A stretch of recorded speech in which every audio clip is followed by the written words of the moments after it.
Bienvenue dans ce nouvel épisode sur l'intégration numérique. J'ai déjà fait un premier épisode où je parlais de la motivation qu'il faut avoir derrière pour l'intégration numérique. Donc, dans ce nouvel épisode, je vais parler de la méthode des rectangles. Alors, la formule des rectangles s'obtient en remplaçant la fonction f parce que là, on veut calculer l'intégrale de la fonction f sur l'intervalle AB en utilisant cette méthode. Donc, cette formule s'obtient en remplaçant la fonction f sur chaque sous-intervalle xk plus 1 que j'ai donné là. Donc là, vous pouvez voir sur l'intervalle que j'ai l'intervalle xk et xk plus 1. Donc là, vous pouvez voir, voici l'intervalle xk et xk plus 1. Donc maintenant, une droite, là, vous pouvez voir ici la méthode justement de trapèze que vous voulez calculer l'aire. Voilà l'aire qui est représentée là. Vous voyez, voici xa0 égale à a et xb n égale à b. Donc, on veut calculer cette intégrale-là. Voici la fonction f. Donc, on veut calculer cette intégrale-là qui va là sur l'intervalle AB. Donc, justement, la méthode de rectangle est là. On a subdivisé notre domaine en utilisant les petits rectangles que vous pouvez voir là. Donc, on a subdivisé notre domaine comme ceci. Voilà, maintenant, ce qu'on peut constater ici, c'est qu'on a à chaque moment pour xk, on a f de xk. Donc, pour xk, vous avez yk, si vous voulez, égal à f de xk. Et donc, par conséquent, pour xk plus 1, on a y de k plus 1 qui est égal à f de xk plus 1. Alors, maintenant, si on passe, la méthode de rectangle à droite, justement, c'est quoi? Donc, si on passe là, on va mettre le premier qu'on dira méthode de rectangle à droite.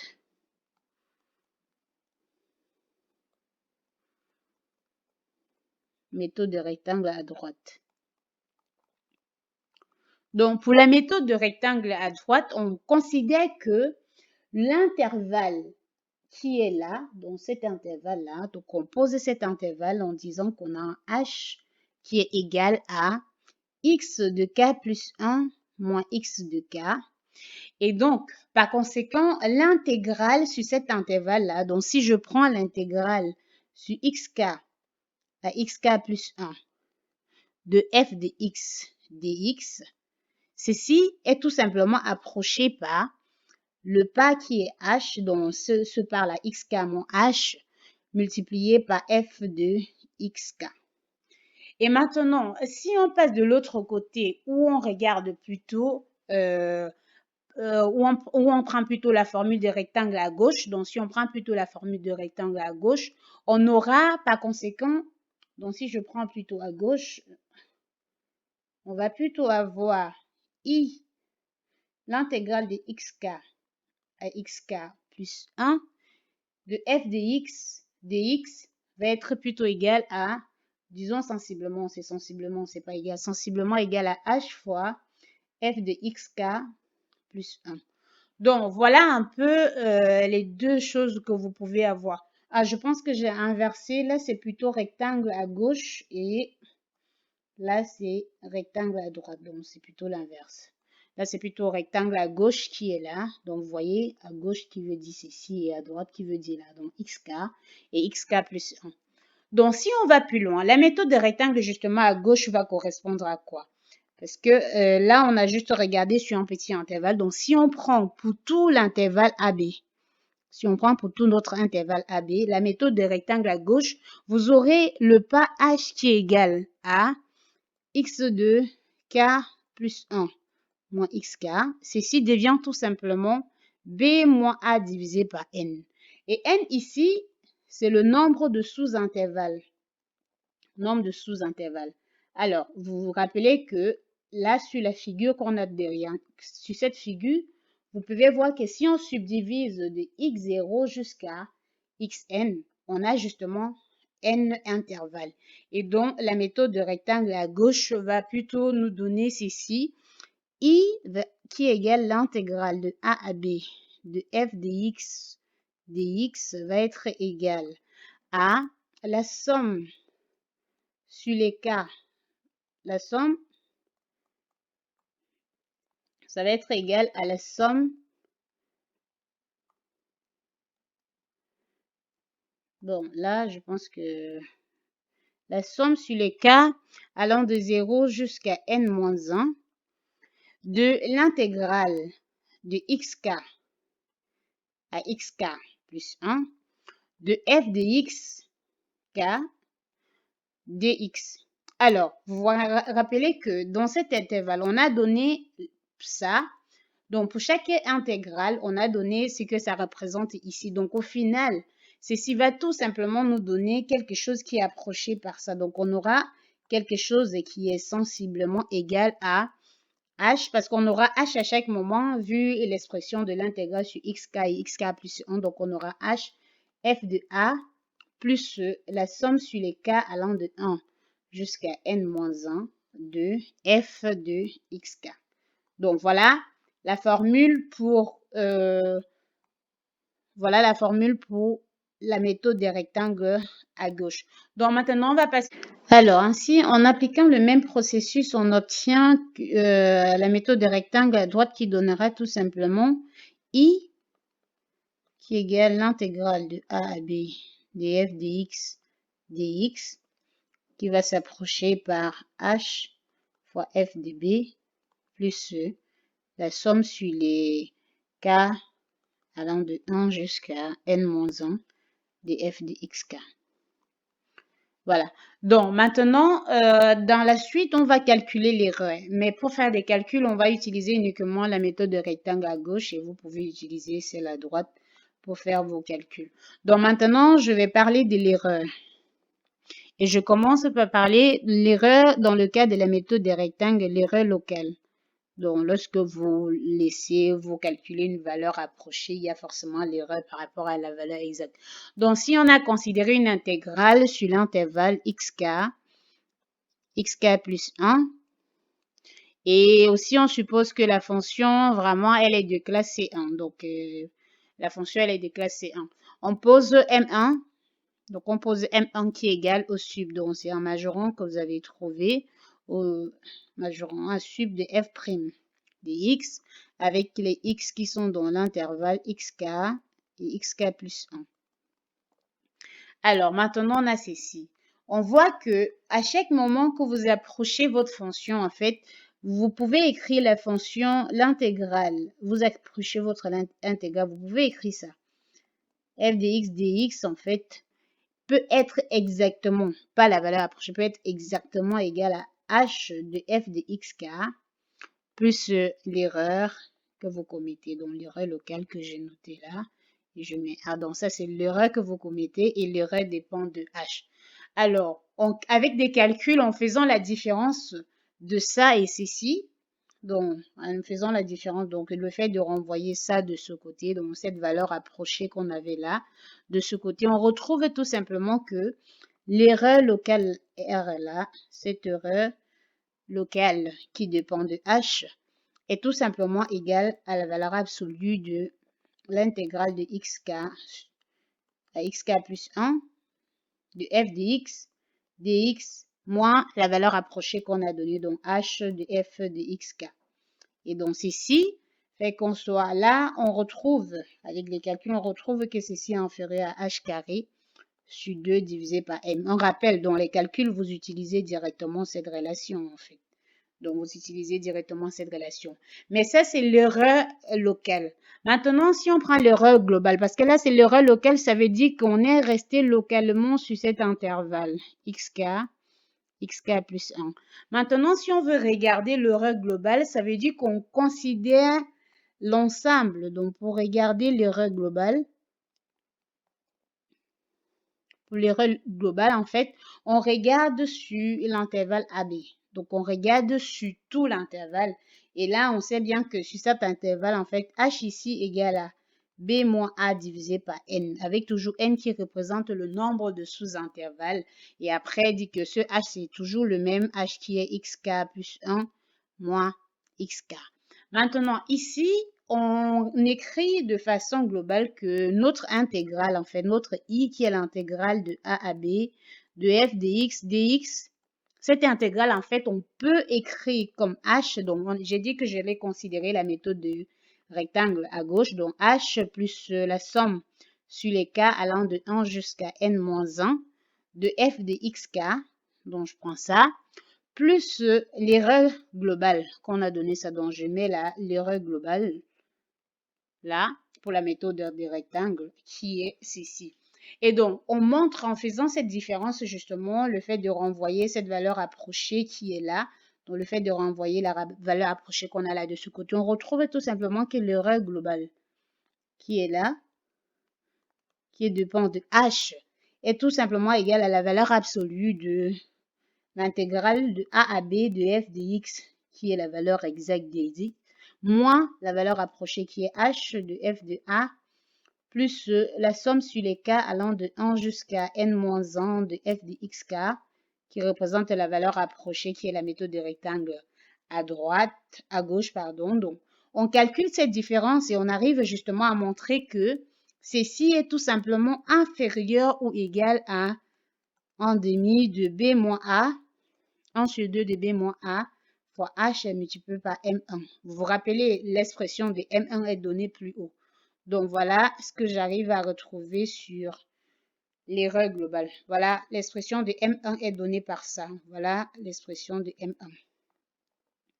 M1 représente ceci. Donc, maintenant, si je continue, voilà. En continuant, je vais prendre un exemple maintenant où nous allons appliquer tout ce qu'on vient de dire là progressivement. Donc, le M1 ici, donc il faut dire que même dans l'autre, c'était dans le cas local. Donc, on peut prendre le M1 ici qui est tout simplement au sub maintenant avec les X qu'on prend dans l'intervalle global qui est AB de valeur absolue de F' de X en fait. Donc, le M ici, le M1 dans le cas global est donné par ça. Maintenant, donc, je prends l'exemple dont je vais considérer la fonction. Donc là, je vais prendre une fonction qu'on est capable de calculer la valeur exacte, donc pour être capable de calculer l'erreur au final. Donc si je prends I qui est égal l'intégrale sur 1 à 2 des racines de x, disons c'est l'exemple pour être capable de trouver la valeur exacte. Donc on va utiliser la méthode des rectangles et on considère que n est égal à 10, c'est-à-dire le nombre de sous-intervalles. Donc dans la procédure de tout ce qu'on avait, on peut dire que f de x est tout simplement égal à racine de x. Donc là, c'est l'exemple. Donc on peut dire que f de x égale à racine de x, n égale à 10. Et on a la valeur de a qui est égale à 1, b égale à 2. Et donc notre h est tout simplement b moins a sur n. Donc ça nous donne 2 moins 1 divisé par 10. Et là, on peut retrouver que h égale à 0,1. Maintenant, vous voyez, dans la subdivision, on a dit qu'on va retrouver ça. Donc, dans la subdivision, on va retrouver A, B, et donc on a x0 jusqu'à xn. Et donc, à chaque moment, j'aurai x1, x2, x3, et ainsi de suite jusqu'à là, j'aurai x9 et le xn qui représente ici x10. Maintenant, si je calcule progressivement, si x0 est égal à 1 et que mon pas h est égal à 0,1, vous vous rappelez que h en fait est tout simplement égal à xk plus 1 moins xk. Donc pour trouver xk plus 1, je dois juste faire xk, donc je fais juste xk plus h. Et par conséquent, pour trouver chaque valeur dont j'aurai x0 égale à 1, je vais trouver x1 égale à 1,1 et on va aller ainsi de suite jusqu'à x9 égale à 1,9 et x10 qui est égal à 2. Et donc, maintenant, on continue. On applique maintenant notre intégrale en appliquant la méthode de rectangle à gauche, bien sûr. Donc, i qui est égal à l'intégrale de 1 à 2 de racine de x dx va tout simplement être approché par ça. H qui est 0,1. Et maintenant, dans ça, on va tout simplement calculer f de x0 plus f de x1 plus ainsi de suite jusqu'à plus f de x. Là, vous vous rappelez qu'on s'est arrêté à x à n-1, donc jusqu'à x9. Donc là, c'est ce qu'on fait parce que dans la méthode des trapèzes à gauche, on s'est arrêté à x9. Et donc là, j'aurai tout simplement ceci qui est approché par 0,1. F de 0, c'est 1. F de x0, pardon, f de 1,1. Plus ainsi de suite jusqu'à plus f de 1,9. Alors, quand je calcule ceci, on retrouve tout simplement ce qui est approché par 1,20. Donc, je retrouve tout simplement I qui est approché par ceci. Alors, si on revient dans le calcul normal, donc comme j'ai dit, j'ai choisi une fonction que je suis capable de trouver sa valeur exacte. Donc, on va évaluer l'erreur de notre fonction en utilisant le fait qu'on a la valeur exacte ou même juste en calculant l'erreur. Donc, si je prends f de x qui est égal à racine de x, f' de x est tout simplement égal à quoi? Notre f' c'est égal à 1 sur 2 racine de x. Donc, voilà la primitive de f. Et donc, on est sur le segment 1, 2. Il ne faut pas l'oublier, c'est sur ça qu'on intègre. Et donc, cette valeur, cette primitive, pardon, cette dérivée, en fait, je vais dire la dérivée, cette dérivée atteint sa valeur maximale tout simplement à x égale à 1. Voilà, donc si x égale à 1, on a 1 sur 2. Et en dehors de ça, on va retrouver, parce que 1 ici, c'est la plus petite valeur et f' est positive.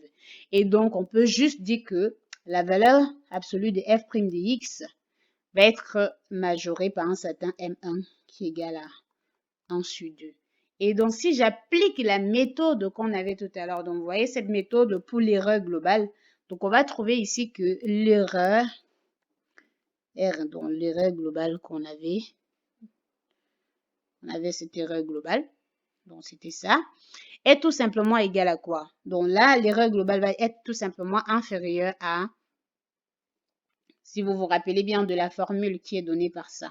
Donc je reviens pour mieux représenter, donc l'erreur globale qui est donnée par ça, ensuite 2b moins a multiplié par h multiplié par m. Et donc, j'aurai 1 sur 2 là, et donc là, b moins a. Disons qu'on met directement b moins a. Là, je mets directement la valeur de b moins a, qui est 2 moins 1, ça fait 1, multiplié par h. H, c'est 0,1. Et par la suite, on multiplie par m1, ça fait 1 sur 2. Et donc, je retrouve tout simplement 0,025. Et donc, l'erreur globale ici, qu'on a calculée, est tout simplement inférieure à 0,025. Et par conséquent, on peut dire que la valeur maintenant de i, voilà, donc la valeur de notre i est tout simplement égale à la valeur approchée qu'on a trouvée, 1, donc on peut dire 1,2, la valeur approchée qu'on a trouvée là, cette valeur approchée, plus l'erreur qui est là. Bon, ça peut être plus ou moins, hein, donc 0,025. Donc voilà cette valeur approchée.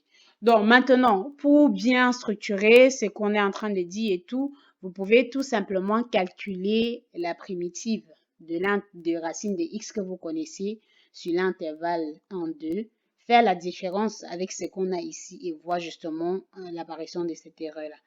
Et là, donc, si on revient, vous allez juste voir le processus. On a calculé l'erreur globale, mais avant de trouver l'erreur globale, on montrait que l'intégrale était représentée justement par ça, plus l'erreur globale.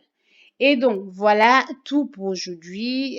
C'est tout ce qui concerne la méthode des rectangles dont j'ai essayé de détailler un peu globalement pour que vous arriviez à voir la notion de façon simple parce qu'il y a les étudiants qui m'ont posé la question concernant le calcul de l'erreur, donc j'essaye un peu de m'attarder dessus. Peut-être dans des prochaines vidéos sur la méthode de trapèze et de Simpson, je ne vais pas prendre suffisamment de temps, donc je vais juste donner les expressions et après on va pouvoir écrire les algorithmes. On se retrouve pour une prochaine vidéo.